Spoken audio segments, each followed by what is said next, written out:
Hey, Clavette here. Welcome back to Clavette's Corner, where I welcome you into my studio to take a look at the behind the scenes work that goes into writing my records. So, the last few weeks we've been looking at Never Stop. That's the lead single off my 2-track EP with Deep Root Records.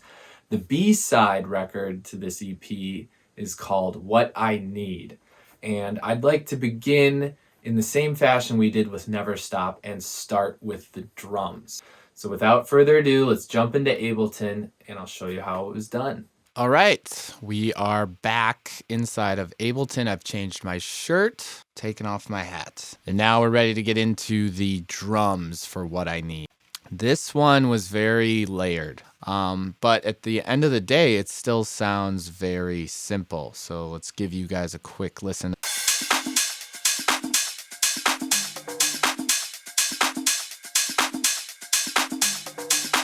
So let's start here with the clap. This would have been a layered clap. And really all I've got going on here is some Pro Q3, just removing some 1000. I think I needed to thin it out a little bit. It was a little too meaty.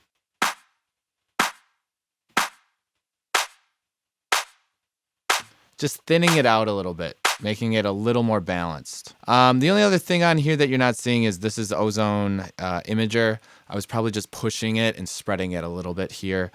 They have since stopped making this version. They only have Imager 2. So like maybe I can show you what I would have done here. And then I would have probably just pushed this.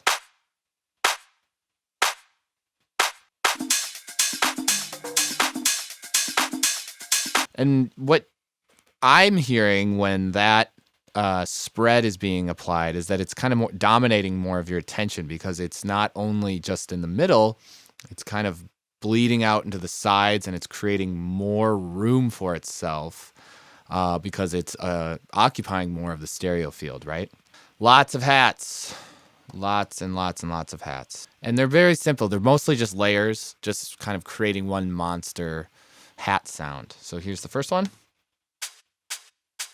Something a little more organic. Panned a little bit left. Another kind of organic sounding hat, kind of doing just straight eighth notes. Now that one, hat 4 to me is the main hat. And I'll show you why that one would be the main hat to me, because if you play the hats here,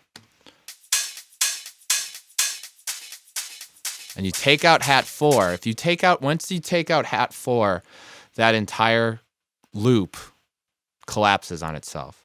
Typically, kind of when I'm building my hats, I'm creating around one main hat, and then I'm kind of layering out from there to create width, to create thickness, to create groove. Those are kind of my 3 pillars of like a foundational hat track. So we'll continue. Hat 5. Okay, so that one's kind of a balancing act to hat 3. It's panned. This is 37 right. This one's 40 left. And they're kind of creating some balance. Hat 6 is just kind of a dirty one, and it's way down in the mix, and it's probably just filling out a few more frequencies. And then there's the top loop. And that top loop is, again, just filling out the loop a little more. So a lot of that kind of airiness that you're hearing, it's filling out some groove, and it's kind of a completion to this entire loop, I think. I think one thing you got to really pay attention to when you're layering this many cymbals is buildup. You're going to get a lot of buildup in areas, and that's typically what this master EQ is going to do. So I was boosting a little bit and cutting here because the buildup to me was occurring around 4,000. I wanted this to be really clean. I wanted to kind of just operate in its own little frequency space. I think from the top loop that I played you, there were some additional bongos and percussion. Didn't want any of that. Cut all of that out. Boosted a little bit in the 6K range to give it a little more presence. And then just notched out so subtly a little bit of 4,000 and actually brought down some brightness.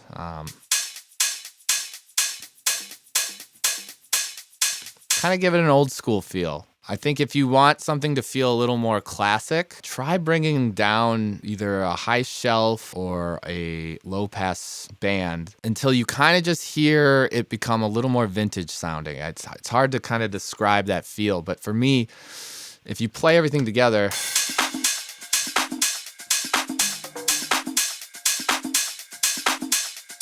you see how once you engage that filter, the drums kind of fit in a little better with the rest of the percussion. They don't dominate as much. And that was kind of what I was mentioning earlier is I'm all about trying to create balance, trying to make everything fit in its space. So that's the hat track. Now to the percussion. And this one's almost just as layered as the hats. One of my techniques and one of the ways I like to think about percussion is high percussion and low percussion. So your bongos, any kind of drum element, so that might be a djembe, a conga, a bongo. Those are all low elements. They contain a lot of low information, right? And that's kind of one area that you want to develop groove in. And so that sounds like this. And then I like to think of it as high percussion on top of that. So that's going to be your shakers, your tambourines, any type of metallic percussion, right?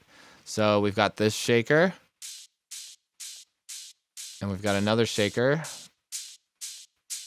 that are kind of hitting that open hi-hat sound. We've got a tambourine doing the same thing. Filling it out with a few of these other loops, the tambourines. Two panned harder left and right, one in the middle. And then this last filler loop, which kind of pans back and forth. And these are very light. Overall, the whole thing sounds like this. And it's just filling out all of that space again. And then I really just applied a little bit on top of the percussion. Again, shelving, just kind of filtering out that top end so that it fits a little better. And kind of boosting around 5,500. All right, so now let's go to the drum bus. Kind of doing the master compression on here is the Purple Audio MC77. This is a FET compressor, so that means it's very, very fast. The great thing about this compressor is it can catch those quick peaks, but also it can let go of them really fast. So the compression can be very transparent.